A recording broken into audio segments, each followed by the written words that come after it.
လုံးဖလော့လေးကနေပြန်လဲကြိုဆိုလိုက်ပါတယ်ဒီနေ့လေးမှာတော့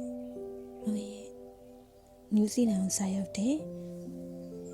အိမ်လေးရဲ့နားတဲ့အိမ်လေးပေါ့နော်ဝန်ရ project နားတဲ့အိမ်လေးကိုဝန်ရ project အနေနဲ့ဒါကပြင်ဆင်မယ်ပေါ့ဒါကလုံးလို့ရတယ်လို့ပတ်ချင်တက်ကင်းပေါ့တော့အိမ်တော့ဘယ်လိုပဲ comment တင်နေဒီလိုလေးပါသူကစမ်းလိုက်တော့ရတယ်ဒါပေမဲ့စမ်းလိုက်ကလည်းအမြင်တော့မဟုတ်ဘူးပေါ့ဟောနေနဲ့ blending နဲ့ကာကီနောက်ဘက်ကဒီဥယျာဉ်ပုံစံလေးကိုအပင်ဆိုင်မှာပေါ့ one year project အနေနဲ့ try ကြည့်မှာပေါ့လေဒီကခုဆိုင်မဲ့ဟာလေးတွေကဒီစောင်းရုံဒီမှာပွင့်နိုင်မယ်အပင်မျိုးလေးပေါ့ဘယ်လိုအပင်မျိုးလေးဆိုတာနောက်ပတ်တူးမှာတော့ဆက်ပြမယ်ပေါ့နော်ဒီနေ့ကတော့ဒါကပထမဆုံးဆက်စားခြင်း project လေးရဲ့ဒီနေရာလေးကိုပြတာပေါ့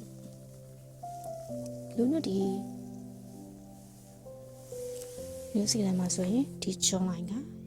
မြတ်တော့ပြောကြတာစောင်းရသည်ကိုပြောတယ်ပေါ့နော်စောင်းရသည်စောင်းပါမယ်လုံးဝဘာမှမရှိတဲ့အနေထားတစ်ခုပေါ့နော်ဒီကဆိုရင်တကင်းရဲ့အရှိဘက်မှာဆိုလုံးကဒီချန်ကွက်လက်လေးနေနဲ့ရတယ်ပေါ့နော်အဆင်ပြေတော့ blending အပင်လေးထည့်သွားမယ်ပေါ့ဒါပေမဲ့ဒီအိမ်မှာ budget safe အနေနဲ့ blending box ကိုတော့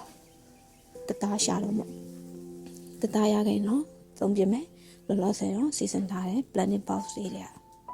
မြင်တဲ့အတိုင်းပဲပေါ့အိမ်ရှင်ကယူသုံးလို့ရပါတယ်လို့ပြောထားတယ်ဒီ blending box လေးတွေကိုအစမ်းအရင်ဆုံး sound ring ရတီရူရဲ့အပင်လေးတွေအနေနဲ့စဆိုင်ကြည့်မယ်ပေါ့နော်ဒီလေးကလည်းဒီကန်ကောင်းနေတယ် လုံးဖလော်လေးဒီဝိုင်းရ project တော့ one planting season လေးမှာတော့ဒီနေ့လေးကတော့ရတဲ့ဥလေးတွေကအရင်တာရနေပါတယ်နေထွက်တယ်ပေါ့နော်ပုံမှန်ဆိုရင်အရင်နေရတဲ့ဥလို့ပေါ့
အားလုံးမင်္ဂလာပါရှင်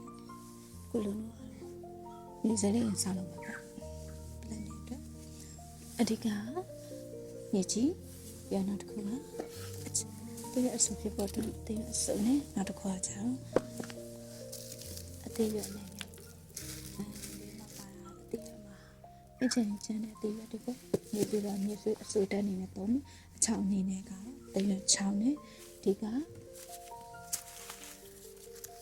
စကူကြောက်တယ်ပေါ့စကူဖာကြောက်တယ်သူကဒီ